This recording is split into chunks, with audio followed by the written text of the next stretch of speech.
क्या आपने कभी सोचा है मृत्यु के बाद आत्मा कहाँ जाती है? क्या पुण्य करने वाले व्यक्ति को सचमुच स्वर्ग की प्राप्ति होती है? पुनर्जन्म, शरीर परिवर्तन और मोक्ष, इन सब का रहस्य क्या है? आज हम लेकर आए हैं गरुड़ पुराण का 15वां अध्याय, जिसमें धर्मात्मा व्यक्ति की मृत्यु के बाद की यात्रा का रहस्योद्घाटन किया गया है। गरुड़ पुराण 15वां अध्याय। इस अध्याय में धर्मात्मा, पुण्यात्मा व्यक्ति के मृत्यु के बाद की यात्रा, उसके पुण्यफल, पुनर्जन्म, शरीर के प्रकार और भगवत प्राप्ति के मार्ग में भक्ति की महत्ता का विस्तार से वर्णन है। गरुड़ जी का प्रश्न। गरुड़ जी भगवान विष्णु से विनम्रतापूर्वक प्रश्न करते हैं कि जो व्यक्ति धर्म का पालन करता है, सत्कर्म करता है, वह मृत्यु के बाद दिव्य लोकों में स्वर्गीय सुखों का अनुभव करके जब पुनः धरती पर जन्म लेता है, तो उसका जन्म कैसे होता है? वह किस कुल में जन्म लेता है? उसकी आत्मा और शरीर को किस तरह का स्वरूप प्राप्त होता है? गरुड़ जी यह भी जानना चाहते हैं कि इस शरीर के दो पक्ष, एक व्यावहारिक, भौतिक और दूसरा पारमार्थिक, आध्यात्मिक, क्या है? पुण्यात्मा इस देह के बारे में क्या सोचता है? और फिर वह भगवान की प्राप्ति कैसे करता है? भगवान का उत्तर। धर्मात्मा का पुनर्जन्म। भगवान बताते हैं कि पुण्यात्मा व्यक्ति जब स्वर्ग के सुख भोग चुका होता है, तब वह पृथ्वी पर किसी श्रेष्ठ और पवित्र कुल में जन्म लेता है। यह जन्म उसके पूर्व जन्म के शुभ कर्मों का फल होता है। गर्भ में आत्मा का प्रवेश। जब यह पुण्यात्मा गर्भ में प्रवेश करता है, तब उसे अपने पूर्व जन्मों की स्मृति होती है और वह सोचता है कि किस प्रकार मैं फिर इस मायाजाल में फंसा। वह भगवत स्मरण करता है और जन्म के पूर्व ही ज्ञान और वैराग्य की भावना उसमें उत्पन्न हो जाती है। शरीर के दो स्वरूप। व्यावहारिक रूप, जो हमें दिखाई देता है, जैसे शरीर का जन्म, बढ़ना, बुढ़ापा, रोग आदि। पारमार्थिक रूप, वह चेतना, आत्मा का स्वरूप, जो इस शरीर से परे है, जिसका लक्ष्य मोक्ष और ईश्वर की प्राप्ति है। अजपाजप की विधि। भगवान यह भी समझाते हैं कि अजपाजप यानी बिना बोले निरंतर चलने वाला राम राम, नमो नारायणाय इत्यादि का जप, यह आत्मा को ईश्वर से जोड़ने का सबसे सरल और प्रभावी माध्यम है। यह जप सांस के साथ सहज रूप से चलता रहता है, जैसे श्वास में सो और निश्वास में हाँ। इसका अर्थ है सोहा, मैं वही हूँ, ईश्वर स्वरूप। भगवत प्राप्ति का मार्ग भक्ति योग। भगवान विष्णु स्पष्ट करते हैं कि तप, ज्ञान और कर्म आदि सभी साधनों में सबसे श्रेष्ठ और सरल साधन है भक्ति योग। प्रेम, समर्पण और श्रद्धा से किया गया भक्ति मार्ग आत्मा को शीघ्र ईश्वर से मिलाता है।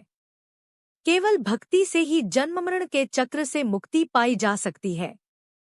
सारांश। यह अध्याय हमें यह सिखाता है कि धर्म और पुण्य के मार्ग पर चलने वाला व्यक्ति स्वर्गीय सुखों को भोगने के बाद फिर से उत्तम कुल में जन्म लेकर जीवन की उच्च यात्रा प्रारंभ करता है। इस जीवन का उद्देश्य केवल भौतिक सुख नहीं, बल्कि आत्मा की उन्नति और परमात्मा की प्राप्ति है। इसके लिए अजपाजप और भक्ति योग सर्वोत्तम मार्ग है। श्री भगवानुवाच। श्री भगवान ने कहा, थे तार्क्ष्य, तुमने ठीक पूछा है। मैं तुम्हें परम गोपनीय बात बताता हूँ, जिसे जान लेने मात्र से मनुष्य सर्वज्ञ हो जाता है। पहले मैं तुम्हें शरीर के पारमार्थिक स्वरूप के विषय में बतलाता हूँ, जो ब्रह्मांड के गुणों से संपन्न है और योगियों के द्वारा करने योग्य है। इस पारमार्थिक शरीर में जिस प्रकार योगी लोग षटचक्र का चिंतन करते हैं, वह सब मुझसे सुनो। पुण्यात्मा जीव पवित्र आचरण करने वाले लक्ष्मी संपन्न गृहस्थों के घर में जैसे उत्पन्न होता है और उसके पिता तथा माता के विधान एवं नियम जिस प्रकार के होते हैं, उनके विषय में तुमसे कहता हूँ। स्त्रियों के ऋतुकाल में 4 दिन तक उनका त्याग कर देना चाहिए, अर्थात उनसे दूर रहना चाहिए। उतने समय तक उनका मुख भी नहीं देखना चाहिए, क्योंकि उस समय उनके शरीर में पाप का निवास रहता है। चौथे दिन वस्त्रों सहित स्नान करने के अनंतर वह नारी शुद्ध होती है तथा 1 सप्ताह के बाद पितरों एवं देवताओं के पूजन, अर्चन तथा व्रत करने के योग्य होती है। 1 सप्ताह के मध्य में जो गर्भ धारण होता है, उससे मलिन वृत्ति वाली संतान का जन्म होता है। प्राय ऋतुकाल के 8वें दिन गर्भाधान से पुत्र की उत्पत्ति होती है। ऋतुकाल के अनंतर युग्म, सम रात्रियों में गर्भाधान होने से पुत्र और अयुग्म, विषम रात्रियों में गर्भाधान से कन्या की उत्पत्ति होती है। इसलिए पूर्व की 7 रात्रियों को छोड़कर युग्म की रात्रियों में ही समागम करना चाहिए। स्त्रियों के रजोदर्शन से सामान्यतः 16 रात्रियों तक ऋतुकाल बताया गया है। 14वीं रात्रि को गर्भाधान होने पर गुणवान, भाग्यवान और धार्मिक पुत्र की उत्पत्ति होती है। प्राकृत जीवों, सामान्य मनुष्यों को गर्भाधान के निमित्त उस रात्रि में गर्भाधान का अवसर प्राप्त नहीं होता। 5वें दिन स्त्री को मधुर भोजन करना चाहिए। कड़ुआ, खारा, तीखा तथा उष्ण भोजन से दूर रहना चाहिए, तब स्त्री का वह क्षेत्र गर्भाशय औषधि का पात्र हो जाता है और उसमें संस्थापित बीज अमृत की तरह सुरक्षित रहता है। उस औषधि क्षेत्र में बीजवपन, गर्भाधान करने वाला स्वामी अच्छे फल को प्राप्त करता है। तांबूल खाकर, पुष्प और श्रीखंड से युक्त होकर तथा पवित्र वस्त्र धारण करके मन में धार्मिक भावों को रखकर पुरुष को सुंदर शैया पर संवास करना चाहिए। गर्भाधान के समय पुरुष की मनोवृत्ति जिस प्रकार की होती है, उसी प्रकार के स्वभाव वाला जीव गर्भ में प्रविष्ट होता है। बीज का स्वरूप धारण करके चैतन्यांश पुरुष के शुक्र में स्थित रहता है। पुरुष की काम वासना, चित्तवृत्ति तथा शुक्र जब एकत्व को प्राप्त होते हैं, तब स्त्री के गर्भाशय में पुरुष द्रवित होता है। स्त्री के गर्भाशय में शुक्र और शोणित के संयोग से पिंड की उत्पत्ति होती है। गर्भ में आने वाला सुकृति पुत्र पितामाता को परम आनंद देने वाला होता है और उसके पुंसवन आदि समस्त संस्कार किए जाते हैं। पुण्यात्मा पुरुष ग्रहों की उच्च स्थिति में जन्म प्राप्त करता है। से पुत्र की उत्पत्ति के समय ब्राह्मण बहुत सारा धन प्राप्त करते हैं। वह पुत्र विद्या और विनय से संपन्न होकर पिता के घर में बढ़ता है और सत्पुरुषों के संसर्ग में सभी शास्त्रों में पांडित्य संपन्न हो जाता है। वह तरुणावस्था में दिव्य अंगना आदि का योग प्राप्त करता है और दानशील तथा धनी होता है। पूर्व में किए हुए तपस्या, तीर्थ सेवन आदि महापुण्यों के फल का उदय होने पर वह नित्य आत्मा और अनात्मा अर्थात परमात्मा और उससे भिन्न पदार्थों के विषय में विचार करने लगता है, जिससे उसे यह बोध होता है कि सांसारिक मनुष्य भ्रमवश रस्सी में सर्प के आरोप की भांति वस्तु अर्थात सच्चिदानंद ब्रह्मा में अवस्तु अर्थात अज्ञानादि जगत प्रपंच का अध्यारोप करता है। तब अपवाद अर्थात मिथ्याज्ञान या भ्रमज्ञान के निराकरण से रस्सी में सर्प की भ्रांति के निराकरण पूर्वक रस्सी की वास्तविकता के ज्ञान के समान ब्रह्मरूपी सत्य वस्तु में अज्ञानादि जगत प्रपंच की मिथ्या प्रतीति के दूर हो जाने पर और ब्रह्मरूप सत्य वस्तु का सम्यक ज्ञान हो जाने पर वह उसी सच्चिदानंद ब्रह्मा का चिंतन करने लगता है। सांसारिक पदार्थ रूप असत या अनात्म पदार्थों से अन्वित या संबद्ध होने वाले इस ब्रह्मा के संग्रहित शुद्ध स्वरूप के सम्यक बोध के लिए मैं तुम्हें इसके साथ अन्वित या संबद्ध प्रतीत होने वाली पृथ्वी आदि अनात्म वर्ग के अर्थात पंचभूतों आदि के गुणों को बतलाता हूँ। पृथ्वी, जल, अग्नि, वायु तथा आकाश ये 5 स्थूल भूत कहे जाते हैं। यह शरीर इन्हीं 5 भूतों से बनता है, इसलिए 5 भौतिक कहलाता है। हे खगेश्वर, त्वचा, हड्डियां, नाड़ियां, रोम तथा मांस ये 5 भूमि के गुण हैं, यह मैंने तुम्हें बतलाया है। लार, मूत्र, वीर्य, मज्जा तथा 5वां रक्त ये 5 जल के गुण कहे गए हैं। अब तेज के गुणों को सुनो।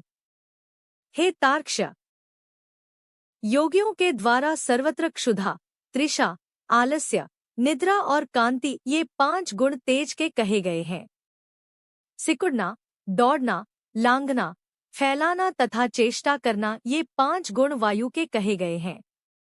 घोष, शब्द, छिद्र, गांभीर्य, श्रवण और सर्वसंश्रय, समस्त तत्वों को आश्रय प्रदान करना, ये 5 गुण तुम्हें प्रयत्नपूर्वक आकाश के जानने चाहिए। पूर्व जन्म के कर्मों से अधिवासित मन, बुद्धि, अहंकार और चित्त यह अंत करण तुष्टय कहा जाता है। श्रोत्र, कान, त्वक, जिह्वा, चक्षु, नेत्र, नासिका ये ज्ञानेंद्रियां हैं तथा वाक, हाथ, पैर, गुदा और उपस्थ ये कर्मेंद्रियां हैं।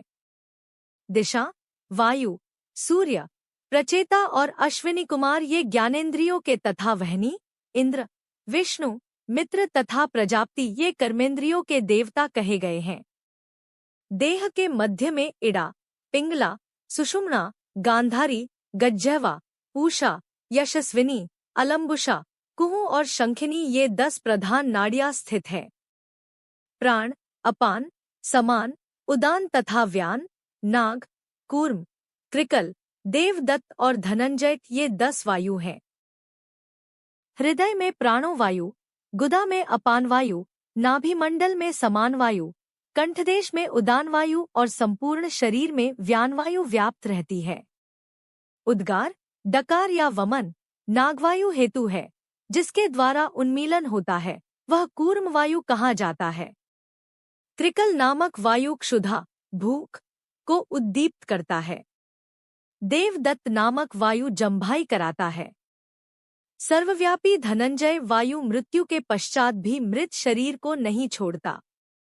ग्रास के रूप में खाया गया अन्न सभी प्राणियों के शरीर को पुष्ट करता है। उस पुष्टिकारक अन्न के सारांशभूत रस को व्यान नाम का वायु शरीर की सभी नाड़ियों में पहुंचाता है। उस वायु के द्वारा भुक्त आहार 2 भागों में विभक्त कर दिया जाता है। गुदाभाग में प्रविष्ट होकर सम्यक रूप से अन्न और जल को पृथक पृथक करके अग्नि के ऊपर जल और जल के ऊपर अन्न को करके अग्नि के नीचे वह प्राण वायु स्वत स्थित होकर उस अग्नि को धीरे धीरे धौंकता है। उसके द्वारा धौंके जाने पर अग्नि कीट, मल और रस को पृथक पृथक कर देता है। तब वह व्यानवायु उस रस को संपूर्ण शरीर में पहुंचाता है। शरीर से पृथक किया गया कीट, मल शरीर के कर्ण, नासिका आदि 12 छिद्रों से बाहर निकलता है। कान, आँख, नासिका, जिह्वा, नख, गुदा, गुप्तांग तथा शिराएं और समस्त शरीर में स्थित छिद्र एवं लोम, ये 12 मल के निवास स्थान है। जैसे सूर्य से प्रकाश प्राप्त करके प्राणी अपने अपने कर्मों में प्रवृत्त होते हैं, उसी प्रकार चैतन्यांश से सत्ता प्राप्त करके ये सभी वायु अपने अपने कर्म में प्रवृत्त होते हैं। हे खग, अब नरदेह के 2 रूपों के विषय में सुनो, एक व्यवहारिक तथा दूसरा पारमार्थिक है। हे विंतासुत, व्यवहारिक शरीर में 3.5 करोड़ रोम, 7 लाख केश, 20 नख तथा 32 दांत सामान्यत बताए गए हैं। इस शरीर में 1000 पल मांस, 100 पल रक्त, 10 पल मेदा, 70 पल त्वचा, 12 पल मज्जा और 3 पल महारक्त होता है। पुरुष के शरीर में 2 कुड्व शुक्र और स्त्री के शरीर में 1 कुड्व शोणित रज होता है। संपूर्ण शरीर में 360 हड्डियां कही गई हैं। शरीर में स्थूल और सूक्ष्म रूप से करोड़ों नाड़ियां हैं। इसमें 50 पल पित्त और उसका आधा अर्थात 25 पल श्लेष्मा कफ बताया गया है। सदा होने वाले विष्ठा और मूत्र का प्रमाण निश्चित नहीं किया गया है। व्यवहारिक शरीर इन उपर्युक्त गुणों से युक्त है। पारमार्थिक शरीर में सभी 14 भुवन, सभी पर्वत, सभी द्वीप एवं सभी सागर तथा सूर्य आदि ग्रह सूक्ष्म रूप से विद्यमान रहते हैं। पारमार्थिक शरीर में मूलाधार आदि 6 चक्र होते हैं। ब्रह्मांड में जो गुण कहे गए हैं वे सभी इस शरीर में स्थित हैं। योगियों के धारणास्पद उन गुणों को मैं बताता हूँ, जिनकी भावना करने से जीव विराट स्वरूप का भागी हो जाता है। पैर के तलवे में तल्लोक तथा पैर के ऊपर वितल्लोक जानना चाहिए। इसी प्रकार जानों में सुतल्लोक और जांघों में महातल्लोक जानना चाहिए। सख्ती के मूल में तलातल, गुह्यस्थान में रसातल, कटि प्रदेश में पाताल। इस प्रकार पैरों के तलवों से लेकर कटि पर्यंत 7 अधोलोक कहे गए हैं। नाभि के मध्य में भूरलोक, नाभि के ऊपर भुवरलोक, हृदय में स्वरलोक, कंठ में महरलोक, मुख में जनलोक, ललाट में तपोलोक और ब्रह्मरंध्र में सत्यलोक स्थित है। इस प्रकार 14 लोक पारमार्थिक शरीर में स्थित हैं। त्रिकोण के मध्य में मेरु, अध कोण में मंदर, दाहिने कोण में कैलास, वाम कोण में हिमाचल, ऊर्ध्वरेखा में निषद, दाहिनी ओर की रेखा में गंधमादन तथा बाईं ओर की रेखा में रमणाचल नामक पर्वत स्थित है। ये 7 कुलपर्वत इस पारमार्थिक शरीर में है। अस्थि में जम्बूद्वीप, मज्जा में शाकद्वीप, मांस में कुशद्वीप, शिराओं में क्रौचद्वीप, त्वचा में शाल्मली द्वीप, रोम समूह में गोमेदद्वीप और नख में पुष्करद्वीप की स्थिति जाननी चाहिए। तत्पश्चात सागरों की स्थिति इस प्रकार है। हे विंतासुत, क्षार समुद्र मूत्र में, क्षीर सागर दूध में, सुरा का सागर श्लेष्म कफ में, घृत का सागर मज्जा में, रस का सागर शरीरस्थ रस में और दधिसागर रक्त में स्थित समझना चाहिए। स्वादुदक सागर को लंबिका स्थान, कंठ के लटकते हुए भाग अथवा उपजहवा या काकल में समझना चाहिए। नाद चक्र में सूर्य, बिंदु चक्र में चंद्रमा, नेत्रों में मंगल और हृदय में बुध को स्थित समझना चाहिए। विष्णु स्थान अर्थात नाभि में स्थित मणिपूरक चक्र में बृहस्पति तथा शुक्र में शुक्र स्थित है। नाभिस्थान नाभि गोलक में शनैश्चर स्थित है और मुख में राहु स्थित कहा गया है। वायु स्थान में केतु स्थित है। इस प्रकार समस्त ग्रहमंडल इस पारमार्थिक शरीर में विद्यमान है। इस प्रकार अपने इस शरीर में समस्त ब्रह्मांड का चिंतन करना चाहिए। प्रभातकाल में सदा पद्मासन में स्थित होकर षट्चक्रों का चिंतन करें और यथोक्त क्रम से अजपा जप करें। अजपा नाम की गायत्री मुनियों को मोक्ष देने वाली है। इसके संकल्प मात्र से मनुष्य सभी पापों से मुक्त हो जाता है। हे तार्क्ष, सुनो, मैं तुम्हें अजपाजप का उत्तम क्रम बताता हूँ, जिसको सर्वदा करने से जीव जीव भाव से मुक्त हो जाता है। मूलाधार, स्वाधिष्ठान, मणिपूरक, अनाहत, विशुद्ध तथा आज्ञा, इन्हें षट्चक्र कहा जाता है। इन चक्रों का क्रमश मूलाधार गुदा प्रदेश के ऊपर में, लिंग देश में, नाभि में, हृदय में, कंठ में, भौहों के मध्य में तथा ब्रह्मरंध्र सहस्त्रार में चिंतन करना चाहिए। मूलाधार चक्र चतुर्दलाकार, अग्नि के समान और व से स पर्यंत वर्णों व श श स का आश्रय स्थान है। स्वाधिष्ठान चक्र सूर्य के समान दीप्तिमान, ब से लेकर ल पर्यंत वर्णों ब भ म य र ल का आश्रय स्थान और षड्दलाकार है। मणिपूरक चक्र रक्तिम आभा वाला, दशदलाकार और ड से लेकर फ पर्यंत वर्णों ड न त थ द ध न प फ का आधार है। अनाहत चक्र द्वादशदलाकार, स्वर्णिम आभा वाला तथा क से ठ पर्यंत वर्णों क ख ग घ रे च च ज झ न ट ठ से युक्त है। विशुद्ध चक्र षोडशदलाकार, 16 स्वरों आ इ उ री री ली ली ए ओ अंग अ से युक्त कमल और चंद्रमा के समान कांति वाला होता है। आज्ञाचक्र हस इन 2 अक्षरों से युक्त द्विदलाकार और रक्तिम वर्ण का है। उसके ऊपर ब्रह्मरंध्र में देदीप्यमान सहस्रदल्क मला चक्र हैं, जो कि सदा सत्यमय, आनंदमय, शिवमय, ज्योतिर्मय और शाश्वत है। इन चक्रों में क्रमश गणेश, ब्रह्मा, विष्णु, शिव, जीवात्मा, गुरु तथा व्यापक परब्रह्म का चिंतन करना चाहिए। अर्थात मूलाधार चक्र में गणेश का, स्वाधिष्ठान चक्र में ब्रह्मा जी का, मणिपूरक चक्र में विष्णु का, अनाहत चक्र में शिव का, विशुद्ध चक्र में जीवात्मा का, आज्ञा चक्र में गुरु का और सहस्रार चक्र में सर्वव्यापी परब्रह्म का चिंतन करना चाहिए। विद्वानों ने एक दिन रात में 21,600 श्वासों की सूक्ष्मगति कही है। हाँ का उच्चारण करते हुए श्वास बाहर निकलता है और स की ध्वनि करते हुए अंदर प्रविष्ट होता है। इस प्रकार तात्विक रूप से जीव हंस हंस इस मंत्र से परमात्मा का निरंतर जप करता रहता है। जीव के द्वारा अहोरात्र में किए जाने वाले इस अजपाजप के 600 मंत्र गणेश के लिए, 6,000 ब्रह्मा के लिए, 6,000 विष्णु के लिए, 6,000 शिव के लिए, 1,000 जीवात्मा के लिए, 1,000 गुरु के लिए और 1,000 मंत्र जप चिदात्मा के लिए निवेदित करने चाहिए। श्रेष्ठ संप्रदायवेत्ता अरुण आदि मुनि इन षटचक्रों में ब्रह्मम्यूख किरण के रूप में स्थित गणेश आदि देवताओं का चिंतन करते हैं। शुक्र आदि मुनि भी अपने शिष्यों को इनका उपदेश देते हैं। अतः महापुरुषों की प्रवृत्ति को ध्यान में रखकर विद्वानों को सदा इन चक्रों में देवताओं का ध्यान करना चाहिए।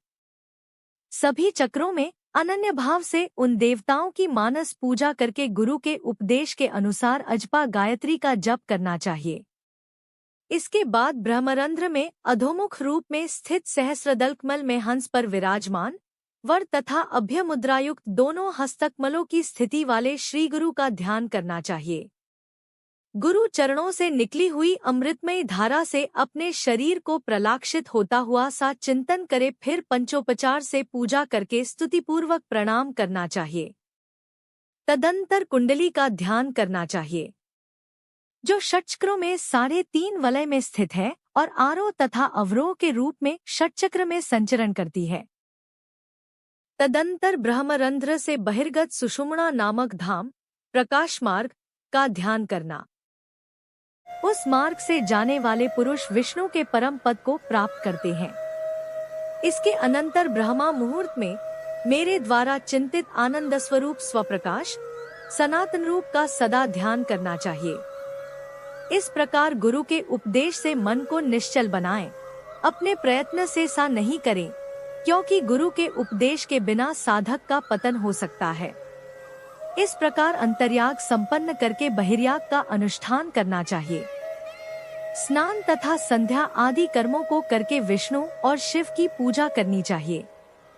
देह का अभिमान रखने वाले अर्थात 5 भौतिक शरीर को ही अपना शरीर समझने वाले व्यक्तियों की वृत्ति अंतर्मुखी नहीं हो सकती।